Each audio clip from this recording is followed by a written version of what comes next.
Buenas noches, amigas y amigos viajeros. Hoy vamos a hacer un programa entre profesionales. Me explico. Por un lado, una parte de mi profesión de agente de viajes y por otro lado, comunicador con alguien que ha trabajado un tiempo en televisión. Hoy dedicaremos el programa íntegramente a Extremadura. Pocas veces hablamos de España aquí, quizás mea culpa. En España tenemos una diversidad de todo, étnica, cultural, paisajística, de riquezas, y una de esas fantásticas regiones, quizás poco conocida para lo bellísima que es y lo mucho que aporta, incluso lo mucho que aporta a la cultura española, es Extremadura. Nuestra luz del camino, que es el Club Viajeros Solitarios, hacía años que no se dedicaba a hacer nada sobre España. En tiempos pasados, pues allá por los principios del año 2000 o 2001, había hecho justamente un Extremadura, hicimos en otra ocasión un Andalucía Occidental y hicimos un Euskadi. Y hoy volvemos a Extremadura porque sí, porque nos da la sensación de que a ustedes les apetece. Nos están acompañando la parte profesional de las agencias de viaje, Marta Galindo. Marta, buenas noches. Buenas noches, Manolo. ¿Otra vez? Dentro de nada en nómina, sí. Ya acordaremos ya por casi me siento profesional. Bien, Marta Galindo, como saben, es la directora de Viajes Margali, el lugar en el que anida en este momento el Club Viajeros Solitarios. And forever, ojalá que por mucho tiempo. Por mucho. La otra persona, Víctor Ronco, tienes un apellido llamativo tú, ¿eh? Potente, sí. Potente, sí. Habría que preguntarle a tu pareja qué opina. Habría que preguntarle. No somos muchos tampoco, los roncos. No, yo el primero que conozco, la verdad. Sí, bueno, sí. Lo poquito, pero con calidad. Ahí está. Bueno, Víctor, le cuento, trabajó un buen tiempo en la televisión de Extremadura, es extremeño, ama su tierra y nos pareció la persona perfecta para hablarnos de tu tierra, ¿no? Hombre, a mí me invitasteis diciéndome que si podía venir a hablar bien de Extremadura y yo creo que a cualquier extremeño que le digas eso viene encantado. Así que, como decías tú, creo que es una región profundamente desconocida, a ver si conseguimos convencer a algunos de los televidentes para que se dé una vueltecita por Extremadura. La verdad es que últimamente los medios de comunicación, concretamente las televisiones, esos fantasmas que lo inundan todo y que se meten por todos los lados, de una manera y de otra le están dando su juego a Extremadura. O sea, las historias de los productos de la primera cadena históricas, de alguna manera te acaban llevando a Extremadura, porque Extremadura tienes muchas cosas que ligar con la historia, ¿no? de España. Últimamente, lo que tú dices, ha habido un par de series de la cadena pública que han repasado momentos de la historia que han tenido. O sea, recientemente Carlos en el monasterio de Yuste, claro que fue donde se retiró, Isabel, tanto en Plasencia como en Cáceres, que pasaron por allí los Reyes Católicos, pues han tenido que grabar y ha permitido mostrarle al resto de España pues qué tipo de monumentos, qué tipo de arquitectura se conserva en Extremadura. Y qué vieja cultura se arrastra desde ese país, ¿no? Por otro lado, Marta, es que además toda la historia de Extremadura comienza mucho antes de los Reyes Católicos, ¿no? Bueno. Romanos, visigodos, árabes, fíjate, todos han dejado sus huellas en Extremadura. Todo el mundo tiene una gran riqueza cultural. Y seguro que muy fáciles de encontrar, sin tener que volverse loco, ¿no? No. Aparte muy bien cuidado todo. Es un patrimonio realmente muy bien cuidado. ¿Qué opinión tienes tú? Te pregunto tu opinión porque yo la tengo muy escasa. O sea, sí, dime. De cómo está cuidado por los políticos el entorno cultural, patrimonial y turístico de Extremadura. A ver, el entorno patrimonial, por así decirlo, cada vez se cuida más. pero sí que es verdad que ha habido momentos en la historia, creo que no solo ha pasado en Extremadura, en el que el patrimonio, digamos, no se valoraba que ese edificio tuviera 5 siglos, 10 siglos, 15 siglos, que fuera una ruina romana, sino se valoraba, te hablo yo que sé, de mediados del siglo pasado, de 1960, de 1970, no se valoraba el hecho de la riqueza que pudiera generar ese patrimonio en cuanto a turismo o en cuanto a valor añadido, a visitas en las ciudades. Se valoraba otro tipo de cosas. En Badajoz, por ejemplo, la Alcazaba árabe se derribó gran parte de ella. Se construyó hace bastante poquito un cubo, porque era un cubo de hormigón, por eso te hablo del cubo, fue polémico para la Facultad de Biblioteconomía y hubo manifestaciones. De hecho hay sentencias judiciales que piden por el recinto en el que está que hay que derribarlo, siguen las peleas para arriba y para abajo. ¿A dónde quiero ir? Me preguntabas mi opinión. Creo que cada vez se hace más, pero que falta mucho camino por hacer. Y en cuanto a la difusión, nada más empezar el programa te decía que estaba de acuerdo contigo en que es una gran desconocida. Yo creo que hay que hacer mucho, que Extremadura tiene un potencial enorme y seguramente veremos gran parte de él a lo largo de este programa. Y creo que hay un reto de cara al futuro, que es conseguir que se conozca Extremadura sin sobreexplotarla. Creo que es el gran reto al que se enfrentan los políticos de mi región en este caso. Probablemente, a mí, que ni mucho menos soy un experto, pero sí he viajado en 3 ocasiones monográficamente a conocer Extremadura y a tratar de descubrir lo que no leías en los libros, ni en San Google. Sí, y te encuentras muchas cosas que no están escritas, ¿no? Marta y yo, hace tiempo, cuando empezamos a parir todo esto, hablábamos de qué meter de Extremadura. ¿Por qué esos sitios que hemos decidido? Bueno, porque meter? yo creo que estamos de acuerdo que es una región que tiene cultura, tiene arte, pero también tiene muchísima naturaleza. Entonces, es que realmente, es claro, lo que más. Y sin embargo, pues hasta hace bien poco hablabas de Extremadura y era como Mérida, era como la gran protagonista, Cáceres como que la estaban todavía reformando, que me hacía mucha gracia, y bueno, y desde hace ya un tiempo pues su famoso Valle del Jerte, pero bueno, eran pinceladas y realmente esconde mucho más. O sea, tiene un patrimonio muy rico. Muy rico, riquísimo. De hecho, yo creo que bueno, luego existe el aspecto comercial, ¿no? Que cualquier empresa privada, y una agencia de viajes sin duda lo es, y el Club Viajeros Solitarios tiene un porcentaje muy importante bajo el punto de vista comercial, tienes que decir cómo no harto a la gente, hasta dónde la gente es capaz de aceptar que le ofrezcas Extremadura. Señores, se lo digo a los ojos, es que es una joya. Uno no se puede perder el conocer Extremadura con un poquito de profundidad. Esos programas que aparecen de un fin de semana, como en Cáceres, hago pis en Trujillo, no, pues no hagan eso. Háganse un Extremadura con una cierta dignidad, ¿no? O sea que, por otro lado, gozáis de unos establecimientos muy interesantes, ¿eh? Sí. En plan, a ver, podemos decir, estilo parador, ¿no? O sea, Sí, supongo que te refieres a las hospederías. Hospederías. Sí, Las hospederías, eso fue un programa de la Junta de Extremadura que yo creo que es muy interesante, que consiste en la rehabilitación de... Bueno, también hay un edificio de nueva construcción, pero principalmente la rehabilitación, por lo que tú estabas diciendo, del estilo de paradores, de edificios singulares que estaban abandonados, de viejos conventos o de Palacios, muchos de palacios, fábricas reales. muchas cadenas conocidas. ¿Cuántas palacios. hospederías hay en este momento? Pues ¿Públicas, por decirlo así? Sí, bueno, en cierto modo están subvencionadas y entonces los precios son un poquito más asequibles, digamos, que probablemente lo que sería ese mismo hotel de manera por Pública, iniciativa sí, privada, sí. No te sé decir una cifra, te puedo decir que es bastante. O sea, hay en Sierra de Gata, hay en Urde, hay en Monfragüe, que era uno de los sitios, creo, de los que vamos a hablar, hay en Llerena, creo, y en Zafra.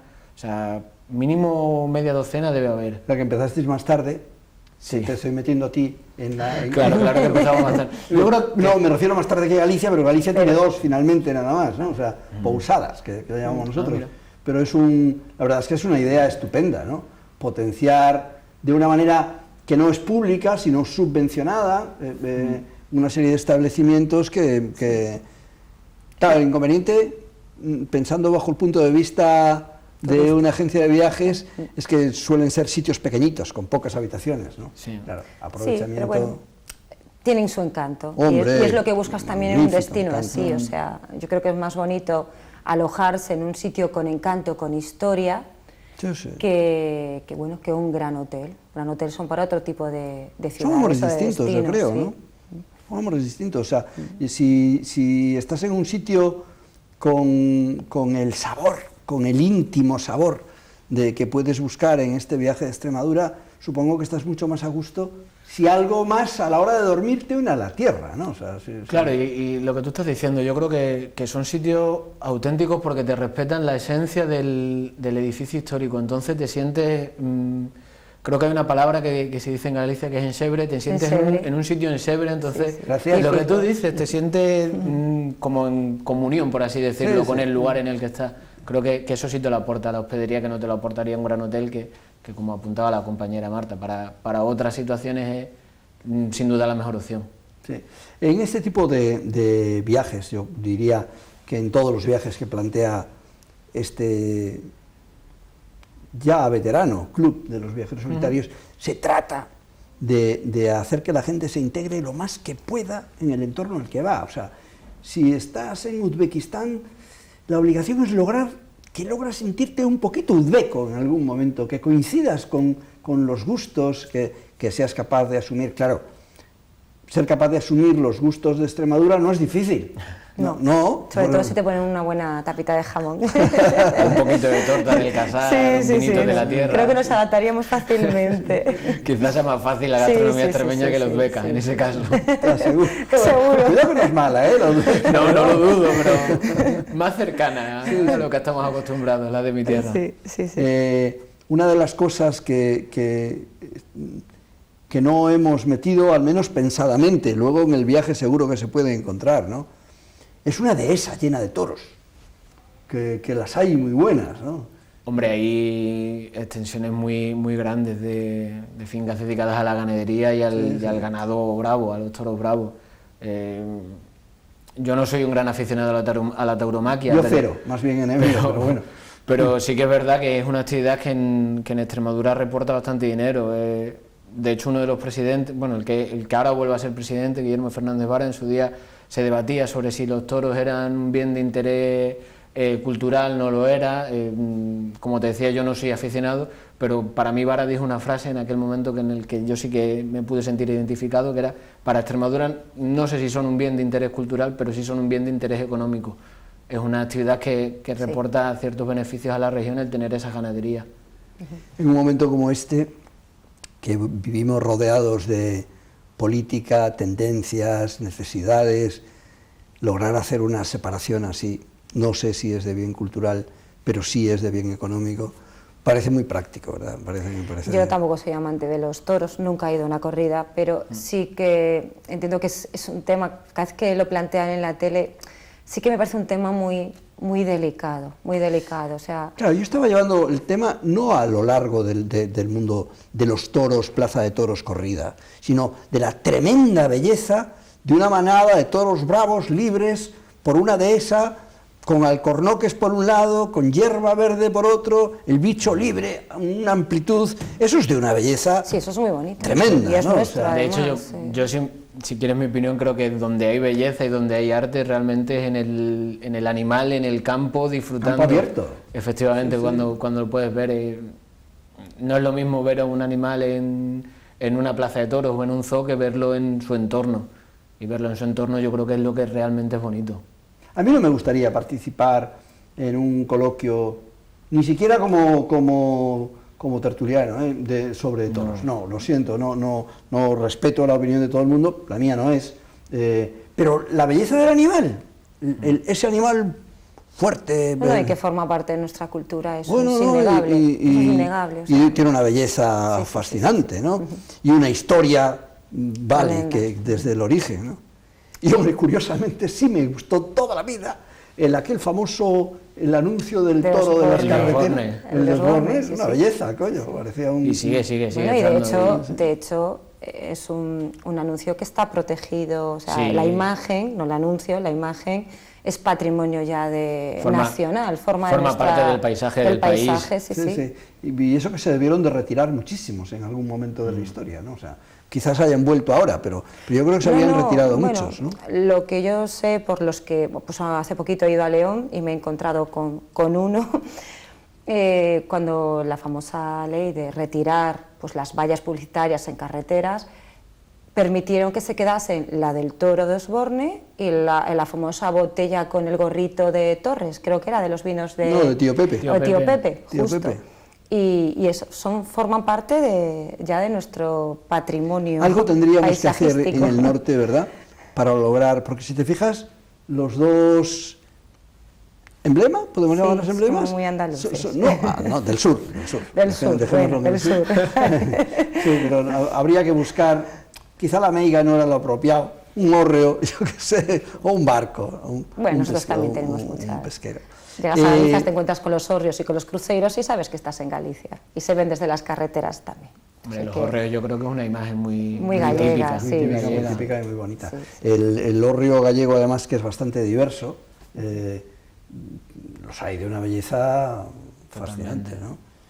A mí me gusta personalmente más que el asturiano, que es cuadrado y da casi como una habitación. Al hórreo le haces más la imagen de utilidad, ¿no? Bueno, en la segunda parte del programa, ahora vamos a ver un vídeo. Un vídeo que hemos preparado con fotografías, va para ustedes, de los lugares que específicamente van a visitar en este viaje que sale el 5 de abril. Sale el 5 de abril, luego se lo contamos por lo de la floración del Jerte, pues Plasencia, el Valle del Jerte, Cáceres, Trujillo, el Parque Nacional de Monfragüe, el Parque Natural de Cornalvo, Mérida, y de subida, si ustedes nos lo permiten, vamos a parar en ese viaje para comer y estar 3 horitas más o menos en Salamanca, pues la metemos también, que es otra belleza. De lo que no está metido en este viaje, extremeño experto, como dijo tu pie ahí, faltan cosas muchas, ¿no? De Extremadura, sí, a ver, yo te diría que, por ejemplo, todo el norte de la provincia de Cáceres, que vais a ver el Valle del Jerte, que ya te da una muestra, es impresionante. Hay, por ejemplo, una región que no sé si personalmente la conocerás, que es el Valle del Jálama o Valdo do Xálima, que es muy curioso porque conserva un dialecto propio, afala, ¿Gallego? Que sí, los estudios lo han estudiado tanto la Universidad de Extremadura como más la universidad, no sé decirte ahora mismo si fue la de Vigo o la de Santiago, que lo que se cree que es un galaico portugués, de cuando los dos idiomas eran uno, que se ha quedado ahí, digamos, anclado en el tiempo en ese valle en concreto, y no ha evolucionado, igual que el portugués ha partido de esa base para terminar en el idioma portugués, y el gallego ha terminado siendo pues lo que es hoy en día, y se ha conservado, digamos, ese galaico portugués. Y es curioso porque los habitantes, yo tengo amigos de la zona, de algunos de los pueblos que componen ese valle, y entre ellos hablan afala. Completamente. Sí, parece gallego antiguo. Sí. O sea, más allá del portugués, que es el gallego evolucionado, ¿no? Este es muy curioso. Bueno, vamos a ver ese vídeo. Perfecto. Y en la segunda parte hablamos del programa concreto que hemos preparado. Si están ustedes preparados, clip, vídeo dentro. Plasencia es una ciudad al norte de la provincia de Cáceres. Físicamente, la ciudad se halla en la puerta de entrada al famoso Valle del Jerte, lo que contribuye a darle mayor nombre a esta villa medieval. Fue fundada como ciudad por el rey Alfonso VIII de Castilla en 1186.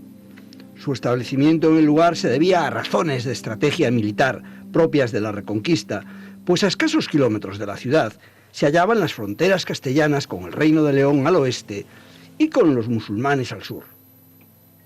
La frontera con los leoneses estaba marcada en esta zona por la Vía de la Plata, una importante calzada romana que hoy se usa como ruta de senderismo. Pese a no haber tenido más de 20.000 habitantes hasta el censo de 1960, en la ciudad han ocurrido acontecimientos importantes como la boda de Juana la Beltraneja en la Guerra de Secesión castellana. Su centro histórico es de los más ricos y bellos de la región y cuenta con dos catedrales, la Catedral Vieja y la Catedral Nueva. La primera fue construida entre los siglos XIII y XIV de estilo románico, destacando su sala capitular. La nueva, proyectada a finales del siglo XV, pretendía en su origen sustituir a la Catedral Vieja, pero por diversos problemas las obras se pararon en 1760. De esta catedral nueva destacan el coro de Rodrigo Alemán y el retablo mayor de Gregorio Fernández. Alrededor de las catedrales y dentro de las preciosas y bien conservadas murallas podremos descubrir gran cantidad de edificios destacables. Muy cerca de Plasencia florece el Valle del Jerte, un fértil valle regado por el río Jerte que entre finales de marzo y primeros de abril se convierte en una de las visitas inexcusables para cualquier viajero que se precie. Sus centenares de cerezos se convierten en unos floreros naturales llenos de flores blancas.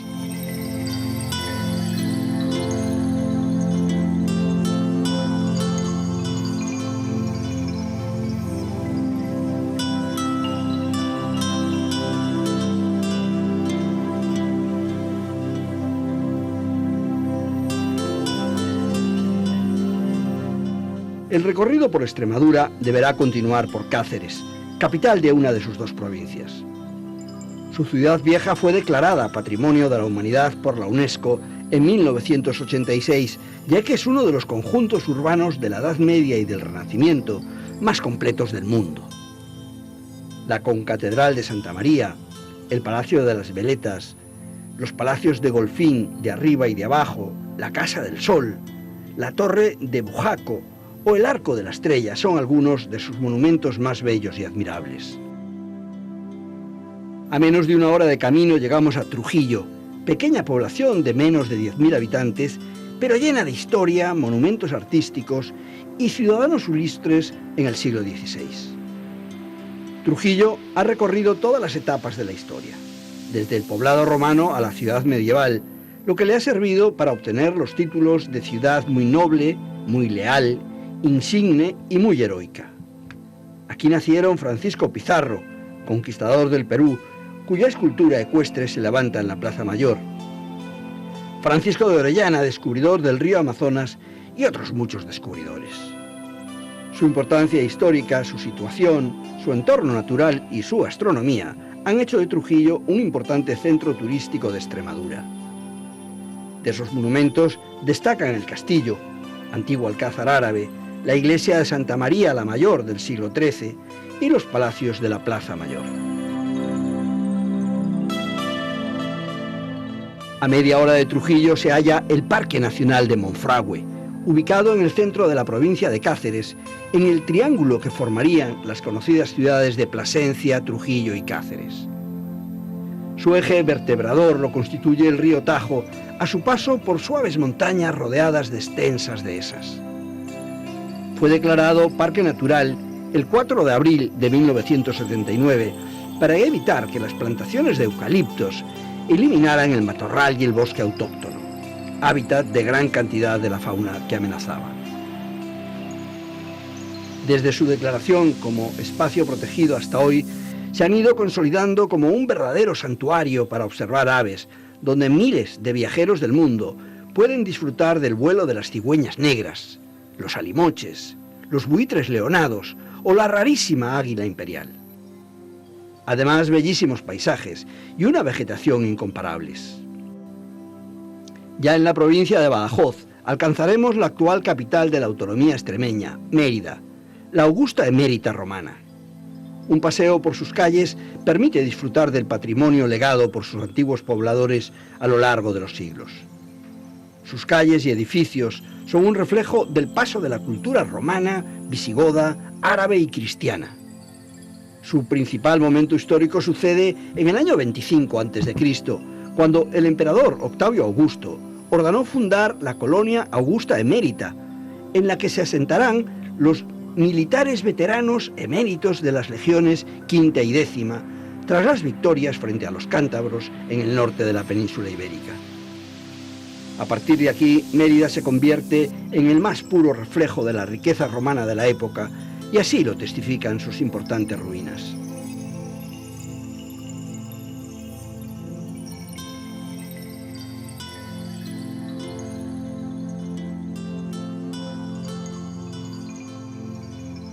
Y a solo 10 kilómetros de la capital extremeña se puede visitar el Parque Natural de Cornalvo, en cuyo entorno natural de encinas y alcornoques se encuentra la presa romana de Cornalvo, construida sobre el arroyo Alberregas, que era utilizado por los romanos para abastecer de agua a parte de la ciudad emérita Augusta.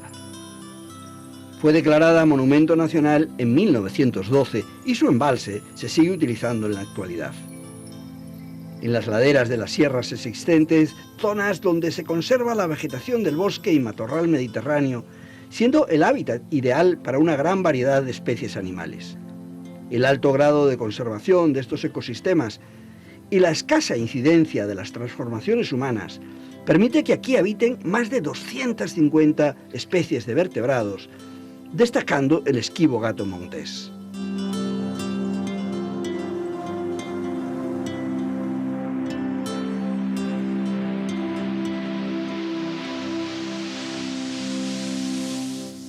En el viaje de regreso desde Extremadura a Galicia, el lugar perfecto para realizar una larga parada será Salamanca, considerada una de las más bellas y cultas ciudades del norte de España. Los orígenes de la urbe se remontan a hace más de 2700 años y alberga la universidad en activo más antigua de España, creada en 1218 por Alfonso IX de León, y que fue la primera de Europa que ostentó el título de universidad por real cédula de Alfonso X el Sabio y por la licencia del Papa Alejandro IV en 1255. Fue además una de las universidades más prestigiosas de Occidente, haciendo popular la frase «Quod natura non data, Salmántica non presta». Lo que la naturaleza no da, Salamanca no presta.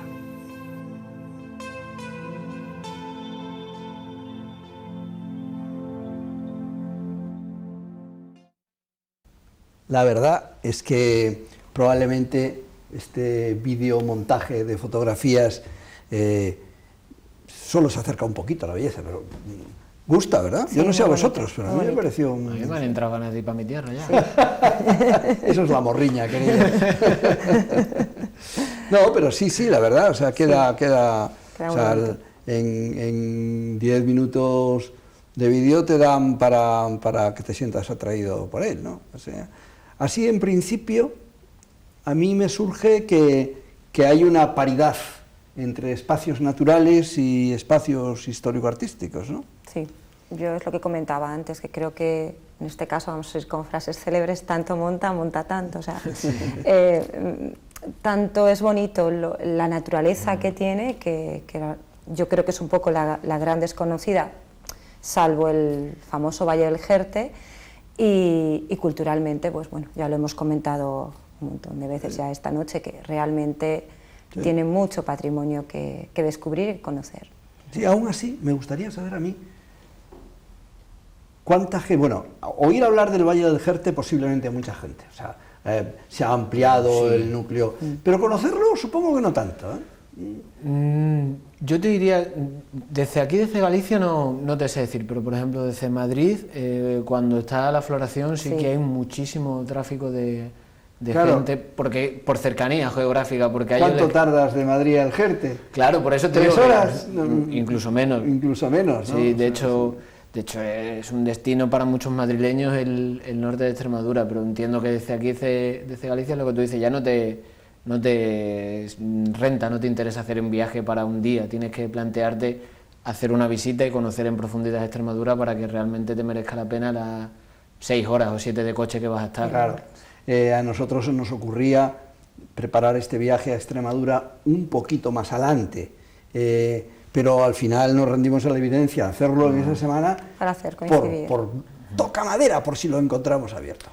Bueno, si os parece, vamos un minuto a publicidad, que de eso viven las televisiones privadas, ¿sí? Sí, eso sí. Y volvemos para hablar de este programa que hay aquí preparado para ir a conocer Extremadura. A ustedes, como siempre, tiempo de ir a beber agua, y poco más. Ahora mismo volvemos, ya.